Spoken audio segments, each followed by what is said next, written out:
Good morning, everybody. It's great to have you with us this morning. We are starting our webinar series, Competency-Based Education Webinar Series, Part 2. And many of you have viewed our initial set of 10. Those are on our website. They're archived both in the video format and in the podcast format so that you can, listen to them in your car as you go from A to B. And then you can also go back and look on the video portion if you want to do that as well. So we are recording this webinar so that we can put it there for everybody to enjoy and view and go back to. We've learned from a few districts that they're using these for different conversation starters, for professional development. And really the goal that EdTech Specialist has with a lot of these conversations is to just kind of elevate the conversation, to make sure that we're constantly being aware of this competency idea. And, I think, honestly, the more that we're all learning, the more we are all realizing that we don't know very much. And that's why it's so important to kind of keep this conversation in the forefront so that we learn from the early implementers, the people who have kind of been doing this for a longer time than those of us in Michigan, and just kind of keep learning and learning and learning from each other. I think this is going to be ongoing. I don't think we're ever going to say, oh, we made it. I think it's going to be a constant cycle of learning, which I think is very, very exciting. The second batch of webinars is we're showcasing Michigan districts. And that makes it all much more exciting because it wasn't too long ago that I didn't realize that there was really anybody doing this. And now I'm learning about more and more. In fact, if any of you know of any districts in Michigan who are, even if they're just kind of embarking on this initially, please let us know, because we would love to have, to add on to this at the end. We've got some spaces in between too. April's still open for a presenter. And so we can look at, how we can continue to showcase our Michigan schools. And I'm really, really proud to have Dave Eichberg and Berrien Springs be the first one to kind of launch this for Part 2. I've been working with Berrien Springs for a long, long time, and I know them well, and I have such a high regard and respect for all the different directions that they're going. And I think one of the things that I'm most impressed with looking at them over the years is how, they're almost fearless in this pioneering mindset. They're going ahead, knowing that they don't know a lot about it, but they know enough to get started. They know they don't need to have everything in place to kind of get going, and they know that they've got such a great group of people and absolutely outstanding leadership that they know that they can then, they'll figure it out as they go. As one of our presenters said in the last set, you build the plane while you're flying it, and that's kind of scary. But they've become a lot bolder as time has gone along, and it's really become a part of their culture. And I saw that really significantly when we were all together down in Grayling the last couple of days, is that, that the team is just getting bolder and bolder because, you're going to work it out. You're going to figure it out. So, Dave, it's really just an honor to have you as our first presenter in this second series, and we'll transition over to you right now so you can take the reins and go. Thank you, Marcia and Lisa. It's truly it's an honor to be asked to present on behalf of Berrien Springs Public Schools. And before I really get started, I also want to thank Mike at EdTech Specialist, and the three of you have continued to be an inspiration to me personally and to our team here at Berrien Springs. I want to take a moment to recognize two people, though, who spent a significant amount of their careers. Actually, one of them spent her entire career in Berrien Springs, really helping to shape the mindset and the path for us at Berrien Springs, and that's Jan and Jim Birmingham. Actually, the presentation that I'm using was created by Jan, at least much of it. Jim continues to work with the district in a consulting role, and I'm very blessed to be able to have him as a resource. I also want to thank this morning other Michigan leaders who are forging the way, and I know Dave Richards is on the webinar today. Dave, thanks for all the work you're doing in your district at Fraser. You are an inspiration and encouragement to the rest of us. I want to thank Dave Tebow at Hamilton, who's also doing some wonderful work, and Mike Berrien at Kennewood Hills. We've had some really, really meaningful conversation that Marcia has facilitated, and it's really spurred a lot of thinking, and it's been inspiring for us here at Berrien Springs. The previous presenters that Marcia has had have been just amazing in terms of helping us develop a growth mindset as we think about competency-based education. I also want to thank Steve Kaskowski and his team at VLAX, Virtual Learning Academy Charter School in Exeter, New Hampshire. Steve was one of our previous presenters, and he was gracious enough to have myself and 3 of our team members come out and spend a day with them to just hear some of the really innovative and creative things they're doing with their virtual learning academy and competency-based education. Lastly, before I start the presentation, I just want to thank our administrative team and our staff here at Berrien Springs.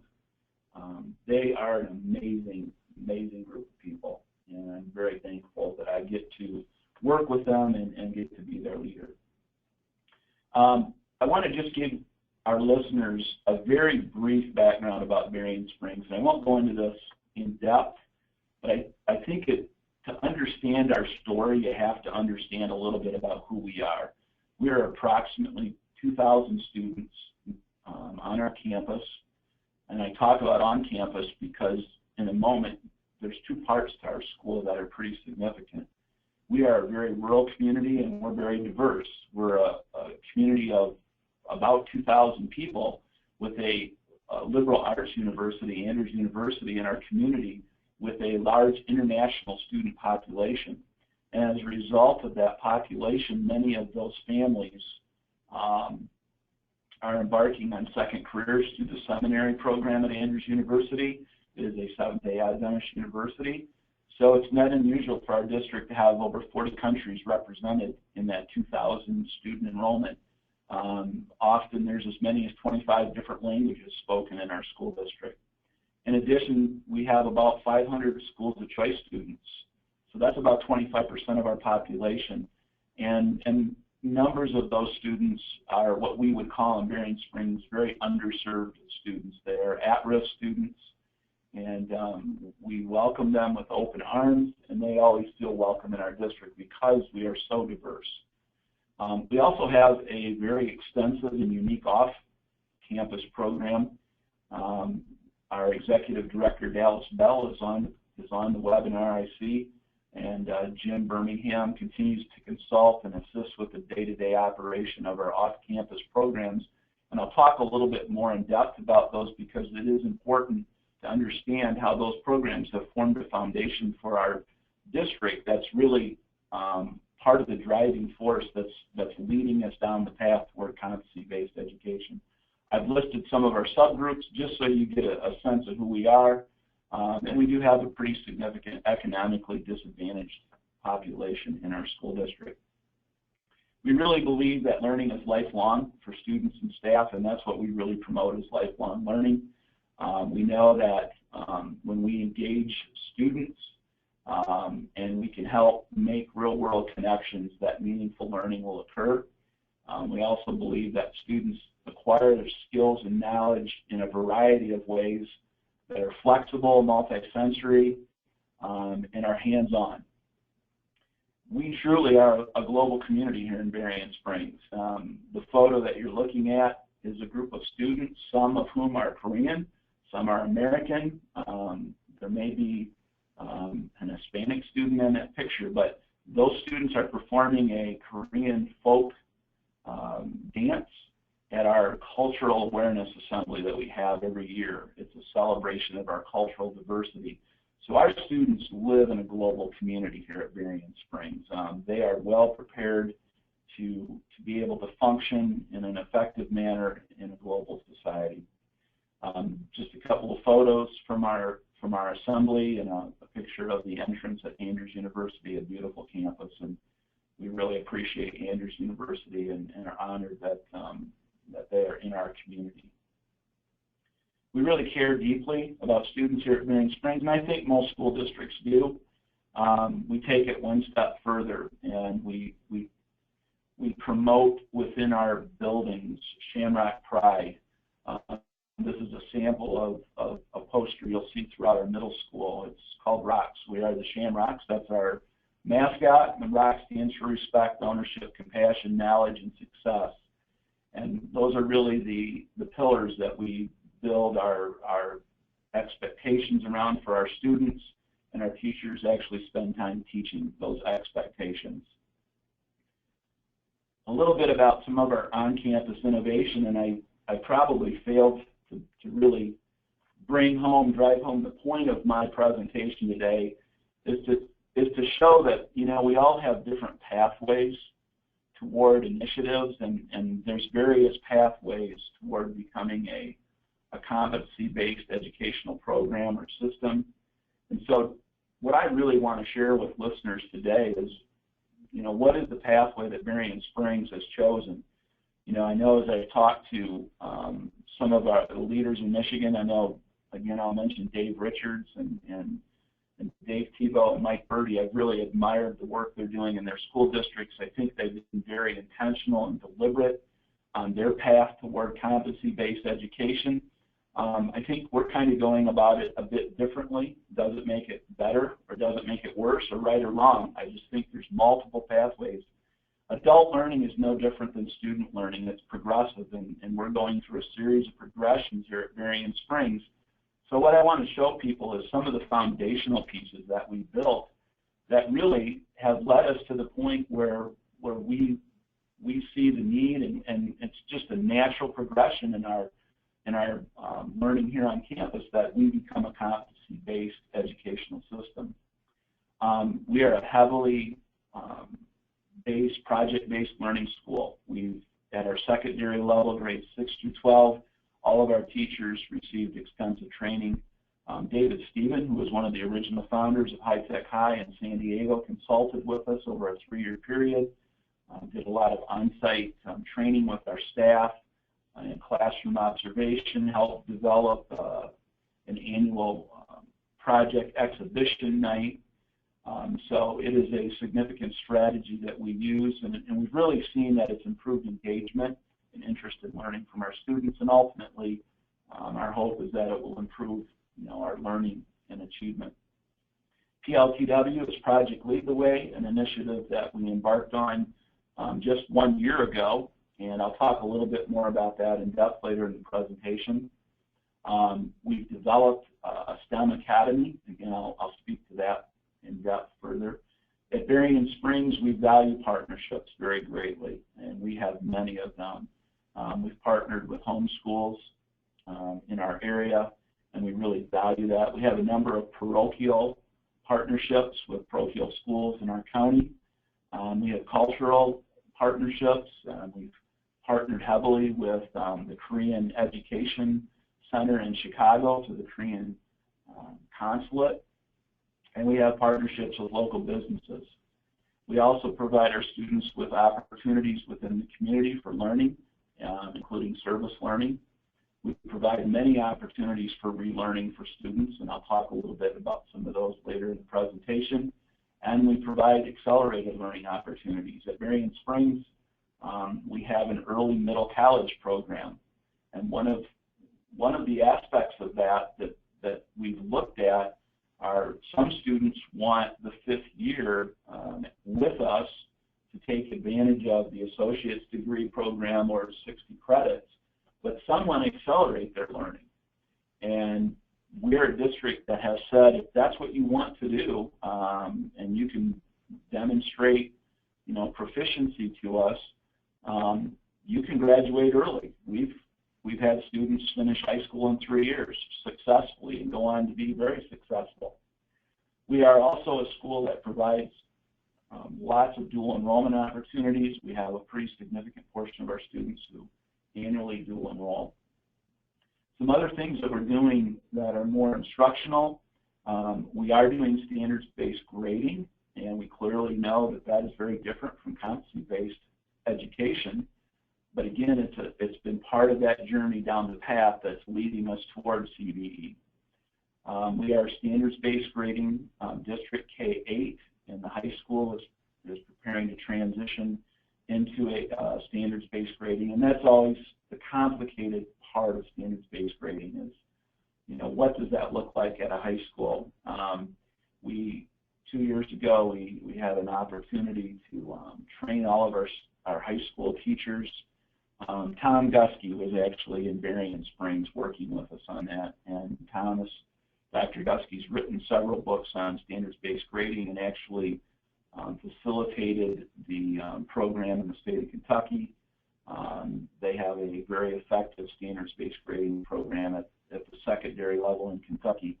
So we've had access to him, and we've studied a lot of his research and work in developing our standards-based grading program. We have pretty extensive data tracking. We have data teams that we've created that have been functioning. We have professional learning communities. And at the secondary level, we figured out how to embed them into the instructional day without interfering with student learning.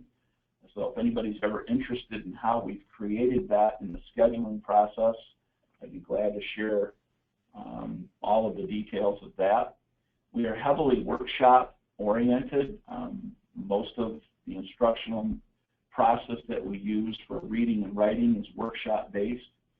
We have really adopted the concept of the gradual release of responsibility and building independence in our learners. A lot of our learning is focused on discovery learning and inquiry, especially at the K-5. And as a district, we've studied a lot of MARZANO's work and are implementing a number of his concepts.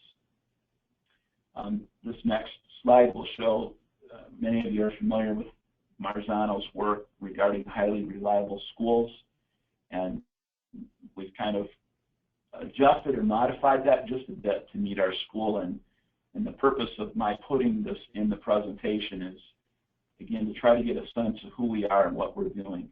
At the top, the most important thing for us, and again, we have a challenging population in our school district, is that administratively we're creating and providing a safe and orderly environment for students at all times. We've developed what we think is a sound instructional framework based on best practices and considerable research. We want to make sure our curriculum is guaranteed and viable. Again, we've talked about the standards referenced or the standards-based portion of our instruction, and we very much are building and working toward having a competency-based system in Berrien Springs. We have very high expectations for behavior. We have positive behavior support systems in all of our buildings. Prior to my being superintendent, I was high school principal in Berrien Springs for 6 years. And when I first became principal, you could not have convinced me of the need to teach behavior expectations to teenagers. But after 1 year of being principal, I realized that many of our students really did not know what those expectations are. Many of them struggle to understand social norms, and so we take time to teach those things here in our district, and it's K-12. It's not just with our younger students. We have board-adopted handbooks. That's an annual review and process that we go through. It's very, very important to us. And we have very high expectations in our alternative education settings. Again, I will talk more in detail about those, but the basis of those programs are we do not accommodate students' dysfunction in those programs. These are some of the programs we're doing, again, for positive behavior support, some of the interventions that we're currently using, and many of them are similar or the same things that many districts in Michigan and around the country are using. But again, it's important to know that we are doing these things. We've invested time and resources into making sure that those are being effective. And all of the purpose, the ultimate purpose of all of that is to create an environment that's conducive to learning and that we're making sure that students are learning here at Berrien Springs. These are some of the posters you will find in our schools. The Shamrock Pride these are posters from our middle school. Bucket fillers is what we do at our lower elementary, and all of our kids are very familiar, our staff are very familiar with all of these initiatives. We also believe that great instruction is important. We are currently using MARZANO's protocol for our evaluation system and have really appreciated the conversation that teachers and administrators are having regarding classroom instruction. One of the things that we've learned in Berrien Springs is when you're out front and you're being creative and you're being innovative, there aren't always best practices to guide your work. Sometimes you're doing your own research, and sometimes you're creating your own best practice. And this is a district that recognizes that and is very good about understanding that there isn't always a guide to follow. And Marcia talked a bit about that when she introduced me, that sometimes we just jump in and you know, we help each other to swim and stay afloat and make it work because we believe it's best for learning and best for students. Some other examples of great instruction, I talked a bit about project-based learning. We created the 4 C's. There'll be a poster I'll show you in a little bit. We've recently developed a STEM program using Project Lead the Way as the curriculum to drive that. It's very project-based, heavily based on project-based learning, and it has really created a lot of interest and excitement about math and science in our school district. The workshop model has allowed us to create that gradual release of responsibility for students, and we've looked at a variety of ways to differentiate our instruction. One of the ways that we'll be doing that is we're going to embark on a one-to-one initiative in our high school, which we're probably a little behind on that, but when we do it, we're going to do it a little bit different. All of our students will have a device. It'll be their device 24/7. And we're also going to provide every student with internet access from their home if they do not have it currently in their home, so that we're removing all barriers from learning for students. And that part of what we're doing is unique. And in addition to that, the way we're funding it, because we're very blessed to be a healthy district financially, we're able to do it out of our general fund. We're not asking our community for a bond to cover the cost of this pilot, and the hope is that it will become a K-12 program eventually. One of the questions we ask ourselves are, you know, what instructional strategies can we use to engage students? And then we ask, how effective are these strategies? And that's an ongoing process here. This is a little bit about how we got to standards-based grading. We started by developing learning goals based on MARZANO's work. They are student-friendly statements. They're broken down into units of instruction, and we have them for every lesson. They are posted in the classroom, and they are discussed throughout every class period and every form of instruction. And then we've developed scales, the 4-point scale system. You know, I'm going to pause just for a moment because I've kind of gotten into a lot of just the background and see if at this point there are any questions.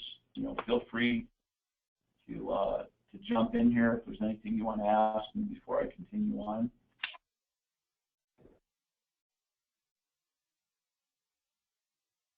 Okay, I'm not seeing any right now, so I'll continue.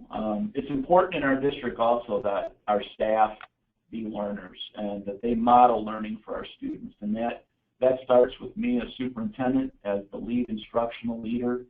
I try to model that in some of our staff meetings, but we've embedded professional development. It's job embedded, and we talked about professional learning communities. Our evaluation system, we're in our 4th year of using MARZANO's eye observation, has been very, very helpful in identifying training and development needs for our teachers. This is a little bit of kind of instructionally what we focused on. We've had a focus on literacy. We started that back in 2005 and continue to have that focus. We've had a really strong emphasis on improving math, We started project-based learning in 2009. We made some significant changes in how we teach science starting in 2010. We're using the Discovery Science program for that. Differentiated instruction, we really started to ramp up our use of data and how that related and tied into standards-based grading around 2011. And we do a lot of professional development in the summer. We pay our teachers stipends for each day that they're involved in professional development, and we generally will start that as early as the second week of August. We also have a well thought out and documented professional development plan. I'm not going to talk about it, but I think it's important that it be documented. So we have this document that we can reference. And, you know, it looks at the different strands. We've got the assessment and standards-based grading, data use, PLC strand. We have a strand for climate and culture in our buildings, for effective teaching, literacy, and math. It takes a lot of cooperation and teamwork to do a variety of things in a school district, and I would be remiss if I did not acknowledge the strong support we have from our Board of Education. We are very blessed in Berrien Springs to have a Board of Education that allows us to lead, and they provide oversight, and they provide encouragement and the resources for us to do all these wonderful things for kids. We have outstanding teacher leadership. Many of our teachers are leaders in our county. They're actively involved at the state level. Many of them present regularly, and again, that's critical that you build that capacity within, because formal leaders can't do it all. We operate as a team very well. We are used to taking a lot of risks. We try to be very transparent in our work. I want to talk about the leadership piece, because this is important as you embark on that pathway toward competency-based education. You have to develop a culture of leadership. It starts with teachers, and it moves its way up the organizational structure to all the way to the superintendent. And what I see really two types of leadership, at least in schools in Michigan. I see leadership where it's really focused on management, and what I see is that change often is associated with barriers and limits. In other words, people look at change, and what they see are the limits created by that change. And so, unfortunately, they spend a significant amount of their time, their energy, and resources on solving problems. And we all have those problems to solve, but I see leaders who spend most of their time, that's their focus. The other perspective that I see that we've really created in Berrien Springs is what I call the leadership perspective, where change is not viewed as a barrier or limit, but change is viewed as an opportunity. So when you view change that way, time and energy and resources are allocated to risk-taking, to innovation, and creative solutions to solve problems. And that's really the leadership culture that's been created. And again, I would be remiss if I didn't mention Jim Birmingham.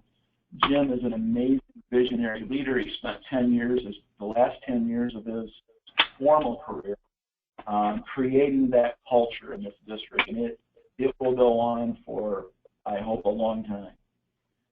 To us, change is an action verb. It's about continuous improvement. It's always reviewing, evaluating, tweaking, revising, planning, and we are an advanced ed district accredited school.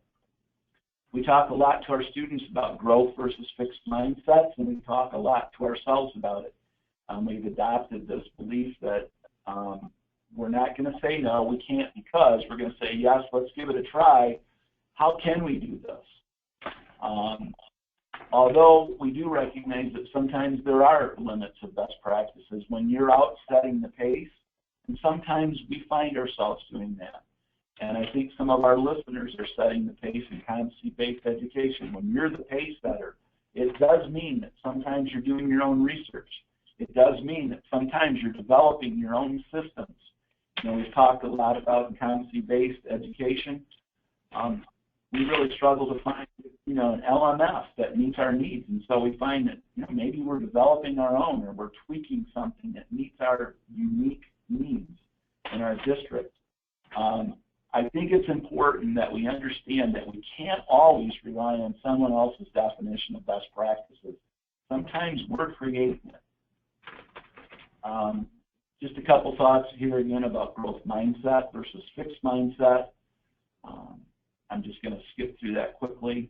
We have tremendous community support in this district, and it really focuses on the power of choices. We really believe in providing many choices for our students and our families and parents. We try to provide support for all students, and it really started in 2006-07 when we made a big gamble on our on-campus alternative education program. I'll talk about that just a little bit in detail here in a moment. It's really about students. You have to make sure the focus remains on students and what is best for them. And again, there's great power and choice for students and staff. We have become a school of choice in our part of the state, and we believe that every student deserves the best education possible, but it doesn't look the same for every student, and we've kind of adopted the old Burger King ad campaign. I hope there's no Burger King management people listening, because I might be violating an old royalty or something by mentioning it. I hope not. But Burger King used to have an ad back when I was a teenager that said, "Have it your way." They ventured into a different part of the fast food market and said, it's kind of, this is the way you get a burger. You want a burger? This is the way you get it. But if you have a special order at Burger King, that's not going to upset us, because we're going to make that burger the way you want that burger. And that's kind of how we've looked at education in Berrien Springs. We've said for too long, education's been one way. And we've said to our consumers, our customers, if you want an education, this is the way you get it. And any kind of special request we would get, it would upset us as educators. At Berrien Springs, we said it won't. And therefore, that's kind of been the basis of how we've developed a variety of choices for our students. Some of those options that we have in Berrien Springs, again, that are foundational pieces that are leading us down this pathway towards competency-based education, are we have traditional brick-and-mortar education, because some parents and some students, that's still how they want to do school. That's still how they learn best. We've created a virtual program. We've got blended instruction. We have accelerated programs. We have plenty of opportunities for relearning. We provide opportunities for students to have extended learning opportunities and extended learning time. We have individual learning plans. We have a pretty comprehensive multi-tiered system of supports. Special education is big. We are a district that houses a number of county-based programs. We have county-based cognitive impaired programs in our buildings. We are the county-based hearing impaired program for Berrien County. And then as we continue down this journey toward doing things that are innovative for kids and for learning, we're moving toward becoming a competency-based education system. And really what I want to get at is when we can begin personalizing learning for every student. These are some of the programs that we've created in our elementary and secondary levels to help our district be a district of choice. I'm going to skip through a couple of these quickly. I want to talk about the financial piece just very quickly. When Jim Berrien became superintendent 10 years ago, this district was on the brink of financial ruin. And so the first thing that he did was develop a foundation of effective being financially responsible as a school district. And we developed a zero-based budgeting. It's a bottom-up way of forming your budget. Everybody's got a voice, and it's all based on what you're going to need to support the initiatives and the programming that you have for the following year. We do not transfer line items in our budget, and we really try to limit waste in our budget by doing it that way. We talk a lot about financial stewardship. We try to grow and maintain a healthy fund balance. We We have the 15% rule, and I realize that a lot of school districts would love to have that rule, but we are able to maintain and will always maintain at least a 15% fund balance. And the funds that we have to grow new programs and initiatives are above that 15%. We don't ever go below that 15% in our school district.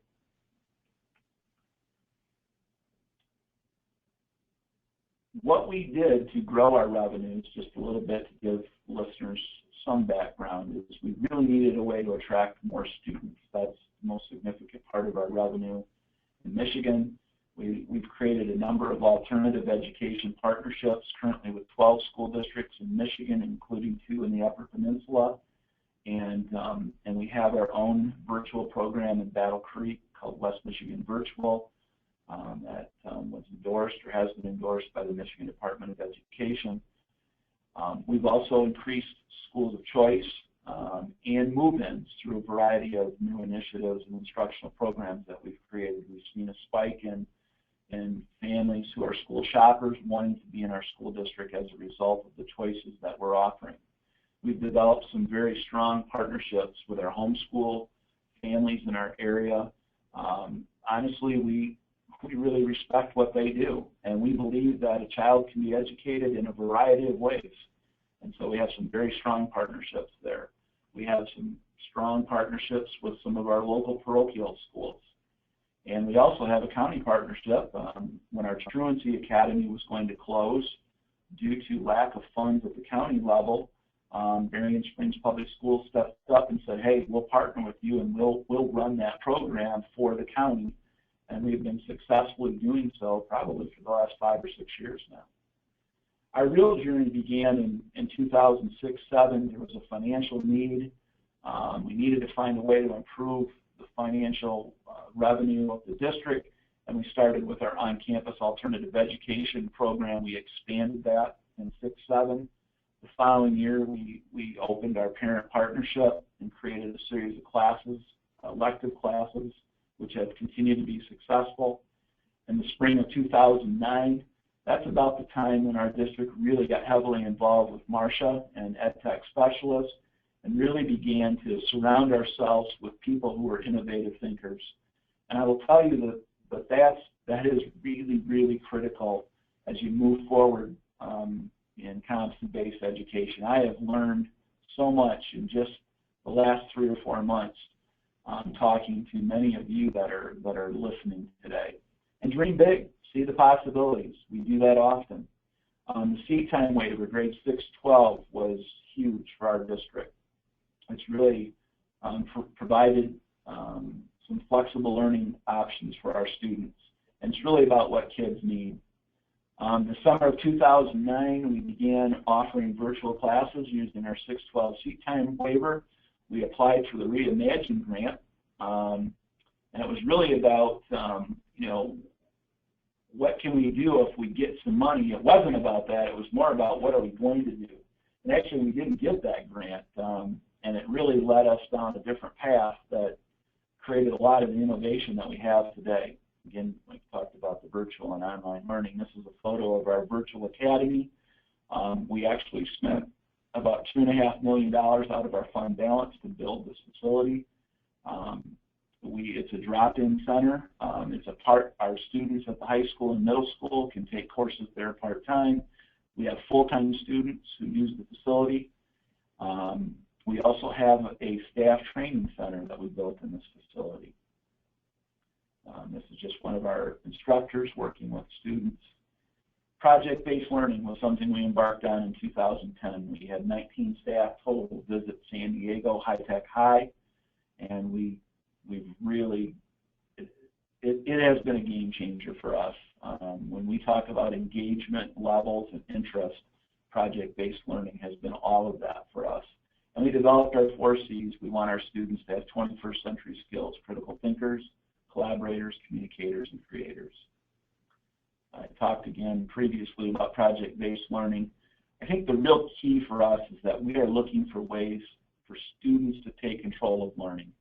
And really for me as an instructional leader, that's my primary interest in being a competency-based education school, that it will lead to personalizing learning and allowing students to have control, at least some control over their learning. These are posters you'll see throughout our secondary schools. Some photos of project-based learning, what it looks like here at Berrien Springs. Career tech education is big. A large percentage of our students, about a fourth of our population, are involved in career tech education. These are photos from Lake Michigan Catholic High School in St. Joseph, Michigan. They are our primary parochial partner. A number of their teachers are Berrien Springs teachers, and it is a wonderful partnership, and we really value that partnership with them. We created the GOAL program, which was graduation opportunities for all learners, in 2011, when we became an early middle college program, so that again is just another option our students have. Here's a photo from our Truancy Academy, which again, we are partnering with Berrien County. We run that program for our county. Great Seed has been an amazing program for us. We have a significant ELL population. We were the pilot for a program called Great Seed that was developed in Japan. We were the first United States school district to pilot that program. And if you go to their website, we are one of their primary references. It's been an amazing program for us. The K-5 seat time waiver, the first year we had about 300 students use that, and now we're up to about 500 students. And again, it's about providing options for students. We started Project Lead the Way a year and a half ago. We have 2 pathways at the high school. We have a number of local partnerships with Whirlpool Corporation, American Electric and Power, which have a nuclear power plant that's located about 10 miles from us. We also have a partnership with Lakeland Medical Network, which is a large healthcare network in southwest Michigan and northwest Indiana. We have 5 teachers that initially were trained in the summer of 2015, and really it's helped change our brand, who we are. It's a select program. Students have to apply and be selected for the program. It's created a lot of excitement and interest in math and science. This is our new STEM facility. It was an existing building that we renovated to house our STEM program, and Project Lead the Way, again, is the curriculum that we're using for that program. A couple of photos of PLTW. Our second year, we've added a 3rd pathway to computer science. So currently we have 1st and 2nd year biomedical science, 1st and 2nd year engineering, and 1st year computer science, and we will continue to grow and add cohorts to those each year. There's currently 10 teachers. Yes. There was a question in the chat asking if Berrien Springs does site visits with all the different buildings and programs that you have. Absolutely. We have people visit us all the time, and my contact information will be coming up here in just a moment. Thank you. I think you asked about a site visit, correct? Correct. Yep. Okay. Yep. My email and my phone number will be coming up here very shortly, and we'd be glad to host anybody. We do it frequently, and we gain a lot from that too, because we always learn from our visitors. We did STEM camps this summer. They're 1- and 2-week camps that we do for our 3rd through 8th graders, and we had very excellent participation. And the whole idea is to create interest in math and science. We're going to embark on a 1-to-1 computer initiative at our high school, and again, we think what's going to be different about this is we really want to use the computer as a tool to get at personalizing learning for our students. We believe it's going to change the way our teachers teach and the way our students learn. Students will have the device. It'll be theirs. They'll take it home. Students who don't have internet access will be provided internet access through MiFis. One of the beauties of having our off-campus programming is we've already figured out how to provide that kind of connectivity to students. All of our off-site programs have MiFis. So we've worked through the bugs and all of that. We understand how all that works. We've worked through all the logistics, and now we can apply that knowledge to our on-campus programming, and my goal eventually is to become a K-12 one-to-one district. Some of the challenges that we have faced is that when you're pioneering, when you're one of the first to do competency-based education, it's going to be messy and uncomfortable, and you just got to know that. It's going to sometimes feel like things are out of control. People are going to struggle to keep up. It's difficult keeping people informed. Sometimes your communication plan doesn't always work the way you want it to work. It's difficult sometimes to evaluate and monitor all the different programs that you have going on. It's important, and we struggle with this, to have an effective teacher mentoring program. We're not the best at that. We need to get better at that. Sometimes we struggle to maintain high standards in everything that we do. And then these are just some of the additional challenges a lot of us have. You know, the whole idea of monitoring the progress of individual children is still something we struggle with. Targeting intervention, we continue to grow in that area. Engaging students, closing achievement gaps, these are all challenges we all struggle with. And then just kind of to close here, I wanted to share some of the rewards. We've really created a culture of continuous improvement. We don't really talk about it, we just do it. There's a lot of energy and enthusiasm. Students have many options for learning. And we think we are creating some new best practices, and I think so are many of our listeners. And it's exciting to hear what people are doing because we can learn from those things. Our achievement hasn't always been where it needed to be. Our high school was a priority school, and after redesigning the high school 2 years later, we became a rewards school. One of our elementaries was recognized 2 years in a row, and our middle school and upper elementary were recognized for Bridge Awards a year ago.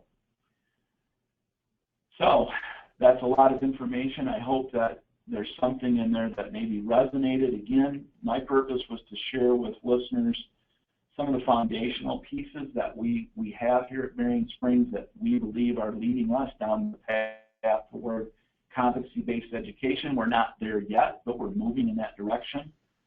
So at this time, I'm willing to listen and try to respond to any questions if there are any.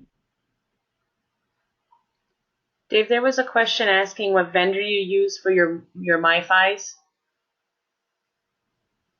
Currently, that's through Verizon, and I believe that's the provider, but I think we're going through Kajit.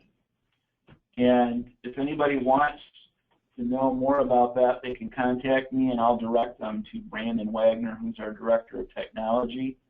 And Brandon has been kind of the individual who's made all that happen in our district.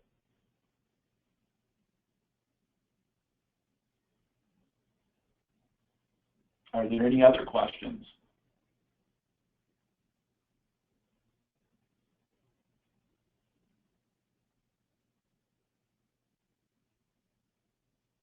I don't see any other questions coming up. Mike Murray, did you want to make your comment?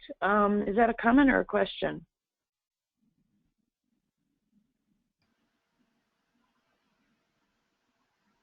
Yeah, hi, Dave. Yesterday I talked to Fred Willie because they're using Kajit, and he was experiencing some frustration with them and some constant changes in their price structure. And I think it'd be worthwhile calling Fred Willie at Sutton's Bay and talking to him before you make the switch. Yeah, Brandon and I spoke about that yesterday. We fortunately for us have not experienced that. It's been just the opposite. So I'm really not quite sure what's different about the program that they're on compared to ours, but we've not had any. In fact, it's been a really good relationship, but I think Brandon shared with me that he'll be in contact with Sutton's Bay to kind of discuss some of their practices. Okay, yeah, I just think it's good to get as much information from people using a program before deciding on it as possible. Absolutely, I would agree. We don't have a lot of experience. We just transitioned to them this school year. So this is our first school year working with them. You know, when I first looked into Khajiit, I thought, this sounds too good to be true, and then Fred said, you know, maybe it was too good to be true. Yeah. Hopefully it's just a learning curve for Khajiit. Yeah, I thought I saw Dave Richards pop up. Dave, did you have a question?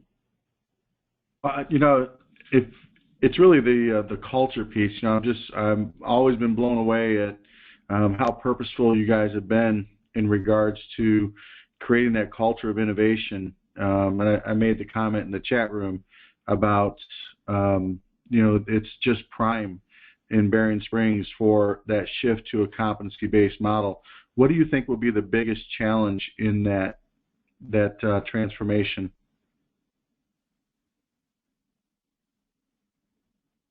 I think it's mindset, and it's a combination of, you know, the people who have to make it happen and the people that are impacted by it. So I think there has to be really good communication and good logic behind, you know, the reason for this shift with staff and with parents. And you're much further down that path than we are. I mean, that's a good question that I would like to ask you. I mean, what have been some of the most significant challenges you've experienced at Fraser as you've made that transition? You know, it's such a paradigm shift, and I think having people understand their roles, which, you know, just looking at your presentation, it's so obvious that people understand that the process of learning has changed significantly, and so the role of the adult in that process has changed significantly as well. So I think it's that paradigm shift first and foremost, and then realizing that if you begin with the end in mind, where it's truly a personalized environment where learning is customized, you know, back to your Burger King, have it your way.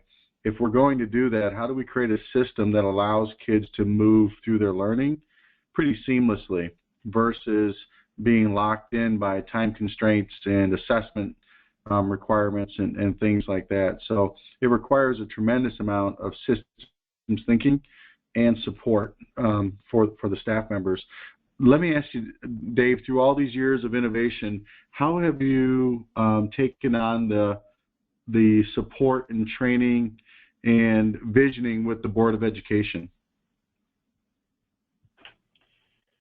Well, Dave, I think we're very fortunate in Berrien Springs because there's a high level of trust between the Board of Education and our administrative leadership. It really is a lot. It's really as simple as how I'm going to explain it.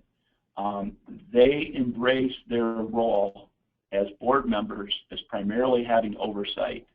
They are not managers of the school district, and therefore initiatives and innovation have come out of and from staff and administration, and as we brought that forward to the board, they have always been very supportive. So it's as simple as this. We just communicate what the plan is and how it's going to improve the district and improve learning for students, and they've supported it. It's been that simple. You know, I would agree with you 100%. The board and Fraser is the same way. They understand their role in governance, and that has been critical to not have all the roadblocks and hindrances, the invisible turnstiles, to try to get this work done. And I think it allows you to move with a speed that a lot of districts don't have because of the fact that they have to go through so many hoops just to get the work done. So I think that's right on the money. I will tell you one of the things that I try to do as superintendent, just for the people that may listen in, is, you know, that 25-30% of my job is the care and feeding of the board, and buying them and keeping them educated and doing their professional development myself is a big part of my job, so that they understand what we're trying to do. They don't have to be educational experts, but they really need to understand the why behind what we're doing. And and then circling back and showing the results of their support and how it's benefiting kids. And Dave, I would totally agree with that part too. And I want to add one piece again for our listeners who might be contemplating, some significant change, are looking at innovation, are investigating and working on competency-based education, is another key for our leadership, that not every decision we've made or every initiative that we've embarked upon has necessarily been that successful. So it involves going back to the board and saying, you know what, we made a mistake on this one, and here's what we're doing to remedy that. And our board's really good. That's the transparency piece, because you're not going to be right 100% of the time when you're taking risks and you're innovating. Sometimes some things are not going to work out. Awesome. Great job, Dave. Thank you. Other questions?